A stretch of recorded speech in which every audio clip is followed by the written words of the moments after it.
Welcome to the Music is My Life podcast from Berklee Online. I'm your host, Pat Healy, and take note of Margo Nahas and Vigon. They are partners in life, love, and work, and they are proof that you don't need to be a musician for music to be your life. Together, they've created or worked on significant components of album covers that are so iconic that you can picture them as soon as I say the title. Prince, Purple Rain, Van Halen, 1984, Tom Petty and the Heartbreakers debut, Fleetwood Mac's Tusk, and some jobs they did independently and still created enduring images. Jay did Quiet Riot's Metal Health, Margo did Stevie Wonder's Journey Through the Secret Life of Plants. In the beginning, they were also partnered with Jay's twin brother Larry, who also created some iconic artwork in his own right. For instance, the first two Fleetwood Mac albums that featured Stevie and Lindsay, and the first Counting Crows album. And each of their musical journeys started a long way away from the type of music that they would end up creating imagery for. Let's let them tell you all about it. Well, I was always interested in music. Way back, even when I was a toddler, my parents had a record player in my bedroom, and I would listen to it at night. When I was just, 6 or 7 years old, I started being interested in it. So I always liked music. And what kind of stuff were you listening to at that time, Jay? There was Sarah Vaughan was one of them. And another one, which was really great, was classical Spanish guitar, which I still love to this day and have a lot of it on my, I've got tons of music. Did you always find your own expression to be one of visual art, or did you dabble in learning how to play instruments at all? Or no, I was strictly into art, and I started at a very young age in grade school. My parents let us have lessons, and finally got through to the Art Center College of Design. I met Margo. We met in school. The Art Center College of Design, it's actually a world-famous art school. And that's in L.A., right? It was in L.A. when we were there, but they moved it. And so how about you, Margo? Where did your interest in music begin? Well, I like music, and my mom used to put on these cowboy shows every Saturday, and they'd play the steel guitar, and we'd listen to that. But then my mom was a real dancer, so she liked all different kinds of music that had a really good beat. And then I can remember the first song that she actually made me listen to the words. I mean, this was after How Much Is Your Doggy in the Window and everything. But it was it El Paso, Patty Robbins? Oh, and I remember she just actually wouldn't get out of the car until I listened to the words. And it's like, oh my God, that's a whole story. And he dies. Oh my God. Anyway, so by the time I met Jay, I was really all over the place with music, just basically popular hits, but I always loved Bob Dylan. But then I really never thought for a second I would go into the music industry. I just wanted to be an artist, and that started from an early age in elementary school, the same as Jay. Yeah, and did you dabble in any music lessons at all? Piano, I took violin, and I took guitar several times, but never followed through any of them. I even have my own guitar. I really intended to go. Left in dust for a long time. What brought you back to Iowa? Our daughter moved here and got married and had a grandson. And so we said, everybody come to California. And they said, no, we never want to come to California. So we didn't have any choice but to follow them here to Iowa. And do you like it? Okay. Yeah.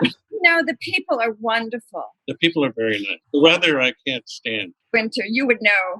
Yeah, we have the New England winters. So where did each of you grow up? I came from Sacramento, California. I grew up in Los Angeles. We spent almost all of our lives in Southern California. Los Angeles. Oh, okay. So neither of you left far from home to go to school then? No. It was in the same town. So you two meet at art school, and first of all, let's talk about the spark. Let's talk about you two meeting and falling in love. Well, we actually lived on the same street. I didn't know her, but I used to see her walking to school. After a while, I was standing on the corner walking home Waiting for the light to change. And Margo walks up behind me, and I turn around and she says, "I'm not following you." That's okay. But we just walked together, and my place was first on the list. So we stopped there, and I looked at her, and I said to myself, "I'm going to marry this person." That's amazing. And Margo, what did you say to yourself? Who is this jerk? I don't know. I was probably pretty nervous and didn't say much of anything. But I did notice one of the first times that we went into his apartment, he had all of this really sophisticated music. And the first one I remember was Eat a Peach. And then he introduced me to more and more music, kept introducing me to music. And pretty much I started liking his music as much as mine. Anyway, but I still like my hokey music. I like Bob Dylan a lot, and I like Leonard Cohen, and I still like folk music in between all of this. We moved in together fairly soon. And then 4 years later, we got married. So, Margo, were you following him? I was walking behind him. It's all semantics. I was walking behind him. I did see him, and I did get nervous when I got to the corner because he was really cute. You move in together, then you get married, and where does the musical work begin? It actually started, one of our professors, a guy named Roland Young, he just happened to drop the idea that we didn't know about, that he was the art director of A&M Records. I thought, that's a job. And luckily, because he liked me, liked my work, and he really liked Margo,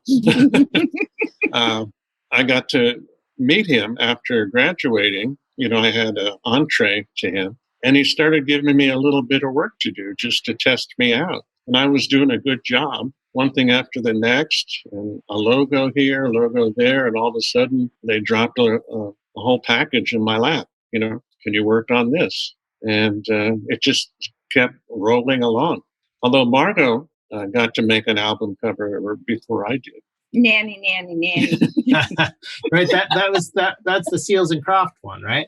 That is. I showed my portfolio to Roland Young, and he said, "I have someone I'd like you to meet."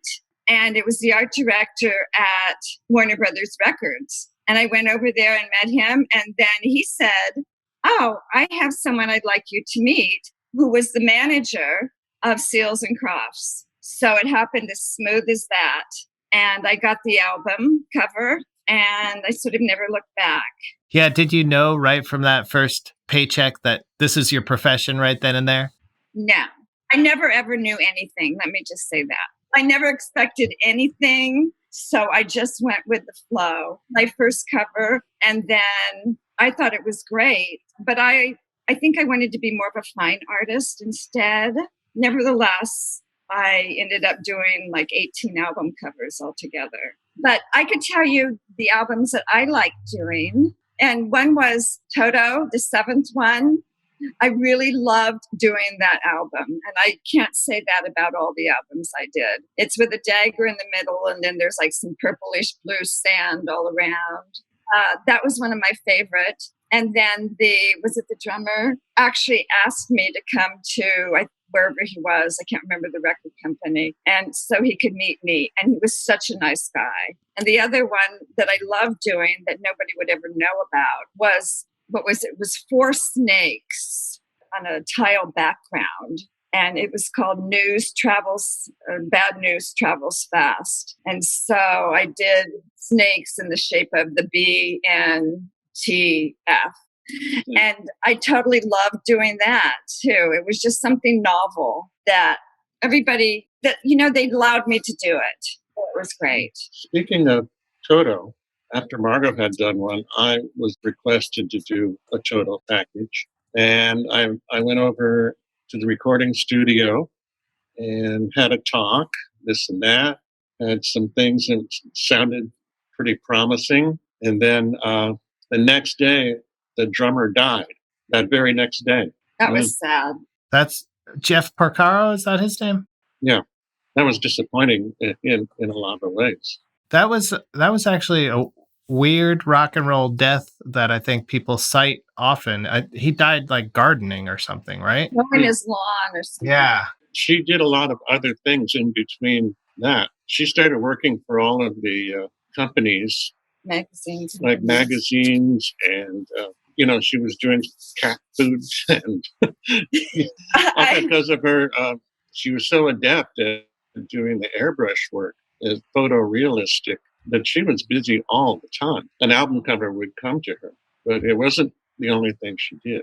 It wasn't that I pushed it in any way, but I think it's because we started a business and we became known for record work. And so I was part of it, and I was the illustrator in it. It ended up where everybody illustrated. Jay illustrated, and we were also in business with his brother for a few years. I eventually preferred going over to advertising because they paid so much more. Yeah, I imagine, I don't know how much glamour was involved in what you did. Like, did you get at least advances of the music to listen to while you were creating the things, or did you meet the actual artists, the performers, songwriters? I was a fan of a few. It's like meeting somebody like Tom Petty, who's always stoned when you're talking to him. It's not that fun. I can say that I met Tom Petty a few times and designed his logo and all of that, but like a friend kind of thing, it really doesn't happen.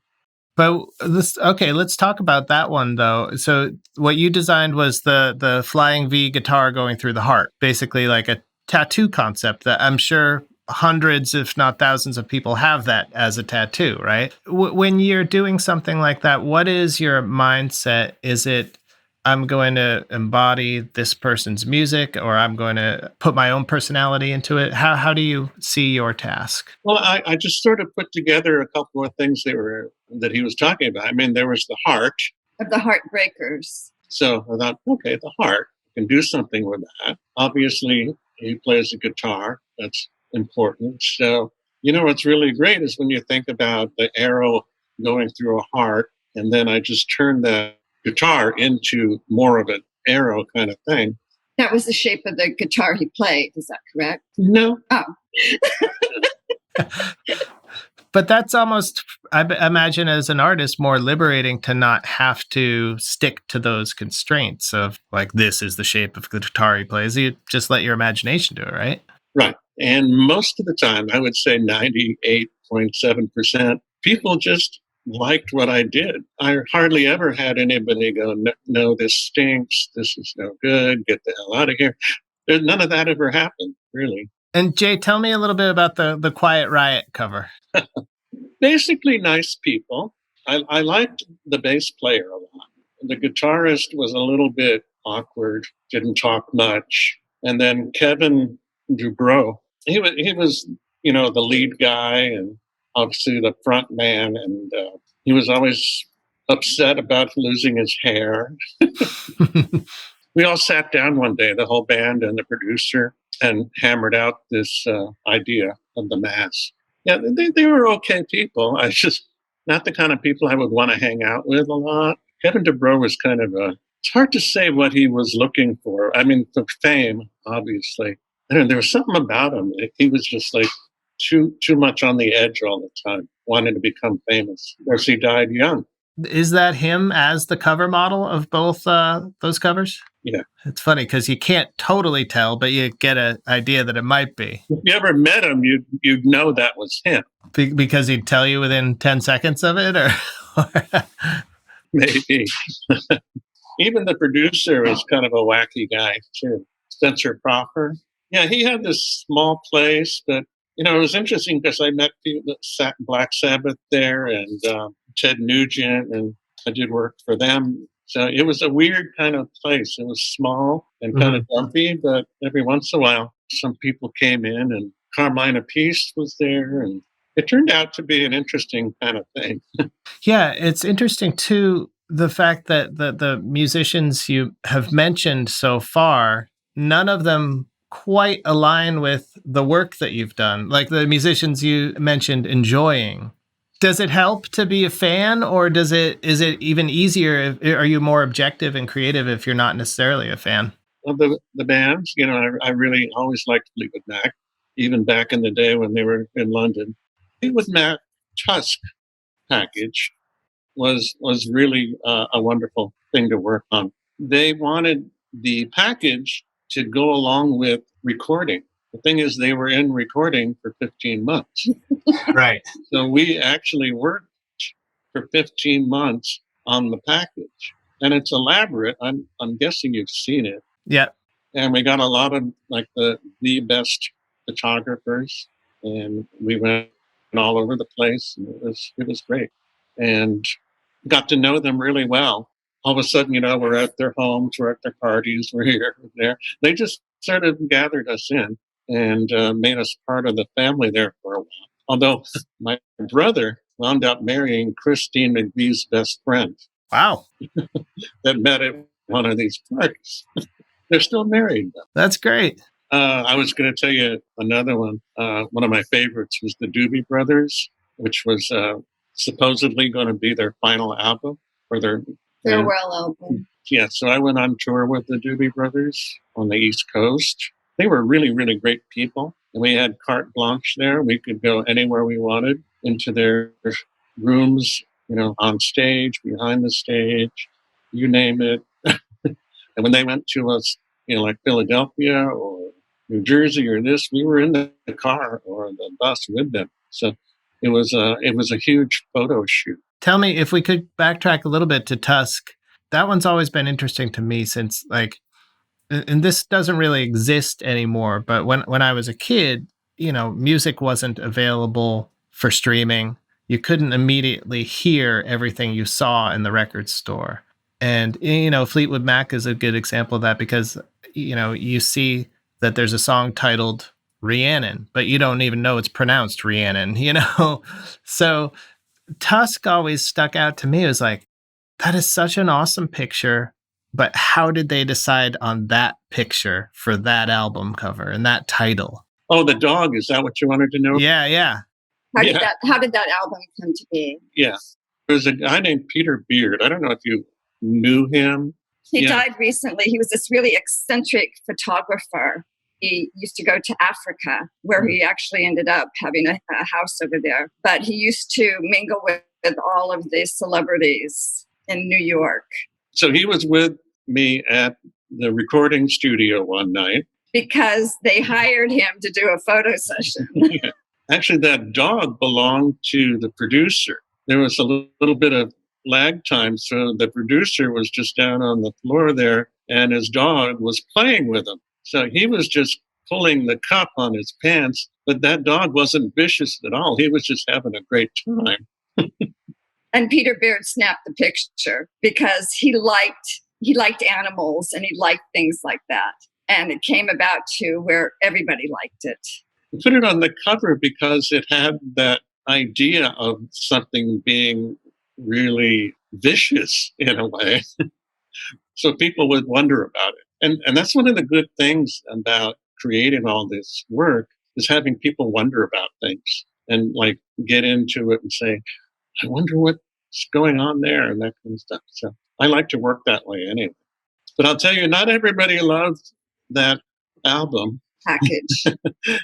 For some reason, I went to their office. When Judy Wong, she was there, and to the office, and the mail just came in, and there was a big package that came in, and she opened that up, and inside was the album cover ripped into about 100 pieces with a message that said, I hate this album cover, and if I ever see the person who did it, I'm going to kill them. Wow.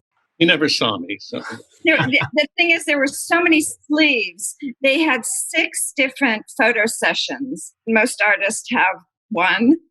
Right. They had 6 different ones. They wanted to document every bit of the way, everything about making the album. And so they made so many sleeves that they barely fit in the album once you pulled them out.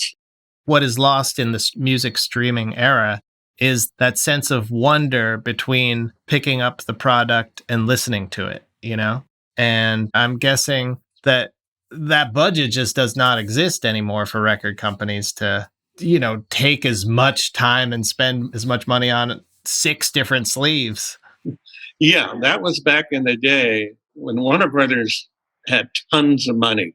You know, and they had Van Halen, but also Prince, and it came out the same year. And so, you know, when they give you the Doobie Brothers and all these other people to work with, the money just came in. Now, I think the artist has to pay to get one done. So from like a business perspective, when you would do these things, would they mostly be you do your job, you get the money, and then that's where it ends? Or would you get any sort of royalties? Royalties never happened. I mean, they did for the entertainers. So this Purple Rain shirt that I bought at TJ Maxx the other day, and I think like Prince's estate since his death has been like more liberal about licensing things, but so I paid $7.99 for that, and you don't get a cent of that.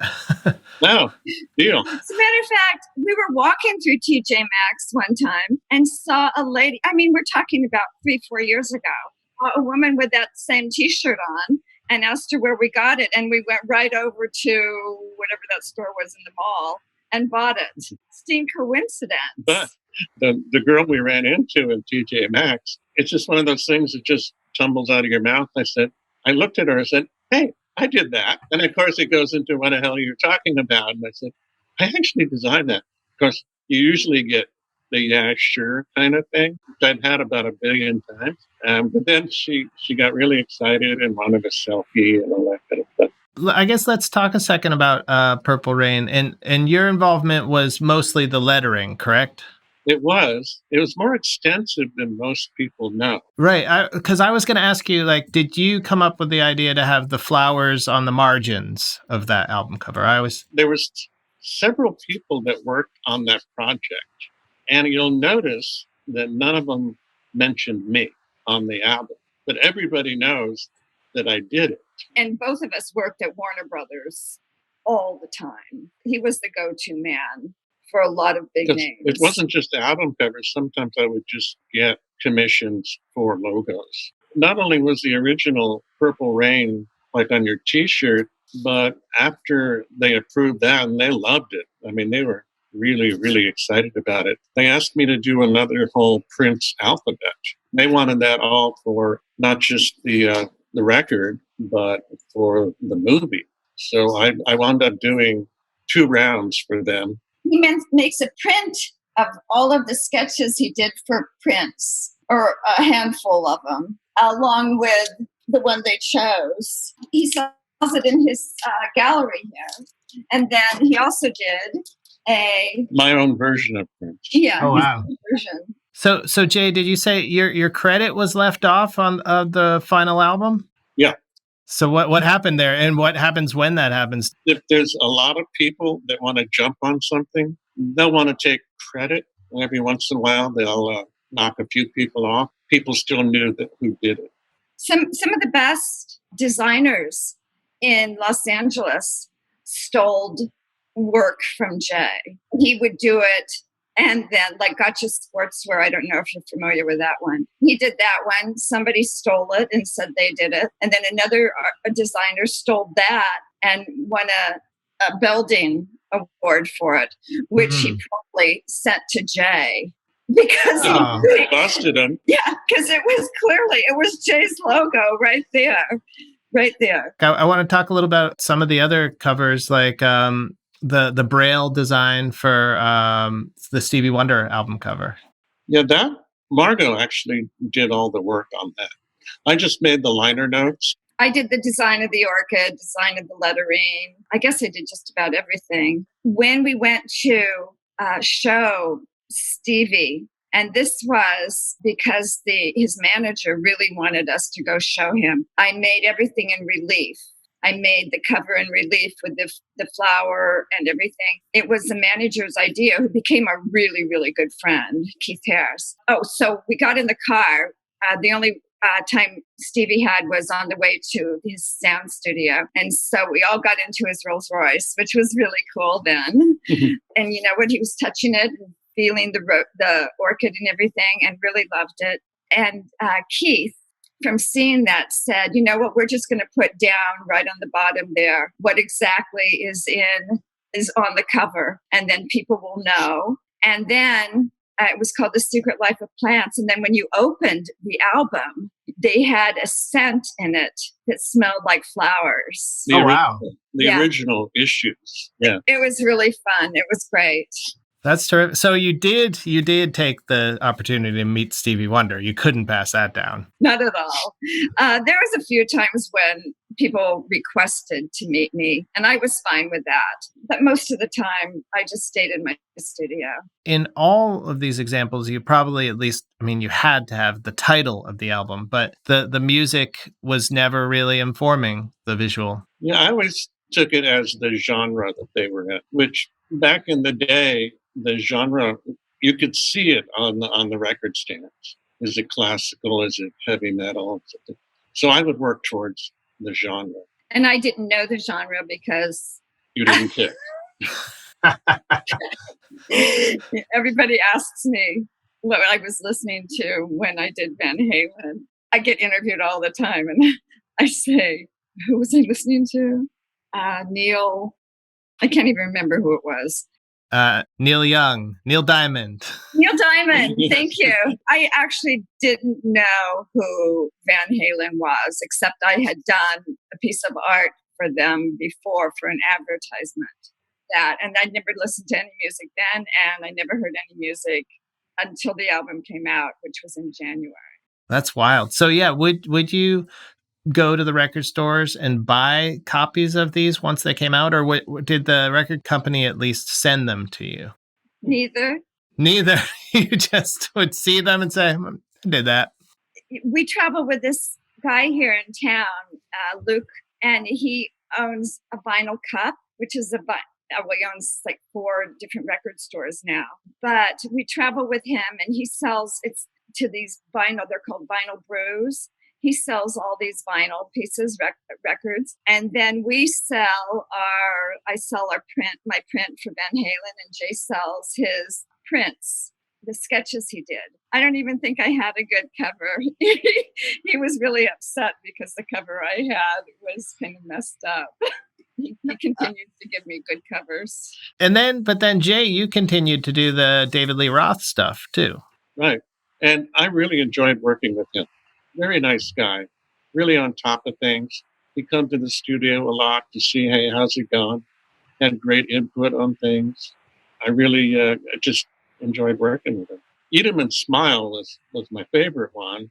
He had just come back from a trek in New Guinea, and they had all of the bass stuff going on. And he was just saying, hey, what do you think we should do about my first solo album? I said, well, what about what you just came back with? Let's make you up as a New Guinea tribesman. And he was like totally on it. And we did a whole day shoot, which was really great. That's how he moves right in, and he could solve the problem easily. Not easily, but within the liking of the artist, whoever it is. Right. Yeah. I feel like the cover for Eat 'em and Smile, it really captures, the colors of it capture the time period. It's so day glow and bright, and that just feels so mid to late 1980s. It's great. And so, he's one of those guys that really goes with the flow. You want to do this? Yeah, let's try it. You want to do that? Yeah, let's try it. That kind of thing. And Margo, I understand your exchange with Van Halen was a little bit different. Where what's the story where they asked you to do something and you said, I can't do that, and then Warner Brothers called up and asked me if I would do an album for Van Halen, and told me what they wanted, which was like 4 dancing chrome women partially clothed, if at all. And I did two autographs. I did chrome a lot. It was a staple in the industry. They came to me and asked me if I would do that. Well, it sounded terrible. The idea sounded absolutely terrible for me. And I just said, no, I couldn't do it. And yes, I thanked him. I can't remember what it was. Anyway, like 2 hours later, the art director called Jay. Warner Brothers art director called Jay and asked if he would take my portfolio over the next day. And so I was a little perturbed, but it's like, oh, go ahead. You don't want to mess with the head art director of Warner Brothers. Yeah. Yeah, he is a great guy, too. Yeah, absolutely. And I was really nice when I rejected it. Anyway, so Jay took my portfolio over to the band the next day. Everyone was there, including the manager, and they were just sort of rifling through it. And they saw this angel that I had done about 9 months prior for a project where I could do whatever I wanted. I'm a photorealist, and I always, in the 20 years that I had been doing illustration, I always wanted to do something that looked real, but could never possibly be real, because that was, I was always busy doing what everybody else wanted me to do. So I got to do what I wanted to do. I used my best friend's son, and I took over a whole bunch of candy cigarettes to him. I did dippity-doo his hair into an afro, or as best I could. Mm-hmm. We went outside on the picnic table, and he just proceeded to eat all the candy cigarettes. But in the meantime, I got a few in his hand, whatever. The packages then looked we're talking about 37 years ago or whatever. They looked exactly like real packages of cigarettes. And then the candy was wrapped in paper, and there was powder at each end, so you could blow on them and smoke would come out. Anyway, so they landed on that picture and they said, "Is this available?" And Jay said, "Yeah, I think it is." And that was it. They just fell in love with it. Yeah. Well, how often did you say no? Not terribly. I don't know if I ever did. She just thought it was so stupid. I couldn't imagine what I did. I could not imagine doing 4 naked chrome women and the reflections that it entailed. It went nightmare in my brain. There was nothing else I could say. Right. Well, I'd imagine also, again, like not being a fan of the music gave you a certain luxury to say you had no emotional stake in it, I had no connection whatsoever. The one thing, if I could actually let you know, is that I do have a website, because they used a piece of my art that I had already done and I owned it. I only sold the rights for the album cover. So I owned all the rights since I've owned all the rest of the rights, and I've protected it. Well, for 36 years. Anyway, so I have a website which I make prints of. It's called Van Halen 1984. You can go get the tribute print, which when Eddie Van Halen died in October, I was so beside myself. I was crying, and I just felt, I had to put tears in the angel's eyes, and I posted it, and it just went crazy. Well, it went viral. Global. Yeah, I get lots and lots of orders from Europe. Anyway, and so I have prints of him with tears in his eyes and without. I get so many compliments and so many appreciations that I share that piece of art with people, because everybody loves it. And when we go to shows, so many people come up and know exactly where they were when they saw that cover, when they listened to the music, or they slept with the album, or they bought every one they could find. It's just wonderful hearing these stories after all this time where I was like literally in my cave, knowing nothing of this. So I love every minute of hearing what people have to say. Yeah. What was the most recent one either of you have done? I've done a couple of things there's a guy that nobody knows. He's in Chicago, that I give him like a total break on it, like $800, and he's thrilled to death. His name is David Foreman, by the way. David Foreman. Okay. The album covers are so spectacular. I think that they are just remarkable, both of them. So totally impressive. You step away, you're allowed to do what you want to do. And I think that that's the best kind of art. Let them come to you and say, do what you want. Oh, it's like something you've wanted to do, and you just had to find a reason to do it. Plus, he's done a number of others, but you would never know them. I did one of Lindsey Buckingham's solo albums. Right. That was Go Insane, right? Yeah. Very nice guy. Really, really enjoyed working with him. It's one of those things I said, I've got some ideas. He said, come up to my house. It's that kind of thing. You sit down and you go over things. Yeah, it's too bad he had a heart attack recently. And was kicked out of the group. Yes. Yeah, there's always drama with that group. Although I don't know what their parties were like. Was there drama there? Yes. Sometimes. I actually stopped going to any of their parties. There was always something. It was a boyfriend-girlfriend thing. And people coming out of the woodwork for opportunities. But it was funny because you'd have famous baseball players would be at things like that. A lot of this work is in the harder rock sphere, but from what I gather, that's not your tastes. So what was the first song you danced to as a married couple? We have yet to do that. Margo dances all over the place. I dance relentlessly. And I sit on the couch and watch. I'm not a dancer. That's great. But I put on music every morning, and Margo comes out and dances to all the music that I'm playing. Yes, I do. I'm the DJ. He is the DJ. How have you two been able to make this work for as long as you have? What's been the secret to having a successful business and a successful marriage? Well, I think it's that we really understand each other. And we've always been very truthful about the way we talk to each other when we look at somebody's art. Margo or myself will look at something and say, wow, that looks really good, but there's a little thing over here that I think could be better. Like 99% out of 100 times, we agree. It's like, okay, I understand. We've been doing that for years. Each other's best critic.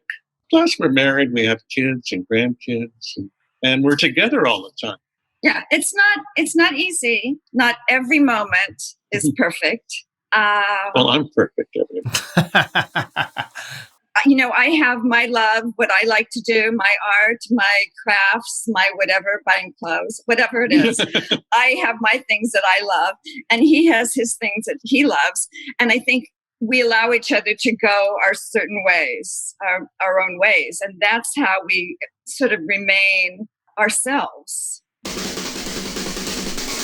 Oh, yes, you can go your own way. See what we did there? Also, you can collaborate with others. You can collaborate with your partner in life. You can collaborate with those whose music falls outside of your tastes. And you can do it yourself. Margo Nahas and Jay Vigon are testaments to all of this. And if you want to get into the collaborative mix with people from all around the world and flex your independence as well, try a Berklee online course. We want to give you a special discount because you listen to this podcast, and not only that, because you listen to the podcast credits. So go to musicismylifepod.com and you will receive $100 off your first course. This episode was edited by Talia Smith, mastered by Jose David Vindesmora. All visual assets by Mike DeBenedictis. Social media by Brooke Larson. Web assistance courtesy of Mark Thomas, Steve Zimmerman, and Joe McDonough. I wrote and recorded the theme song, but the expert remixing comes courtesy of Lily Dickinson. Thanks to our video team who post all these episodes on YouTube after they are released on other platforms. A special hat tip to Jake Brennan for Fleetwood Mac re-immersion inspiration. Special thanks to Gabriel Reifer-Cohen and to Ashley Pointer. Ashley has been working hard behind the scenes, preparing a lot of the transcriptions for these episodes, which you can find at online.berklee.edu/take-note. And she's been a terrific contributor to Take Note in general. But she is graduating from Berklee College of Music next month, and we will miss her a lot, but she is destined for greatness. Congrats, Ashley. Oh, and thanks to you for listening. Join us on Monday, May 3rd for a very special guest, Ailu Murgia. Stay safe, listeners, and stay inspired.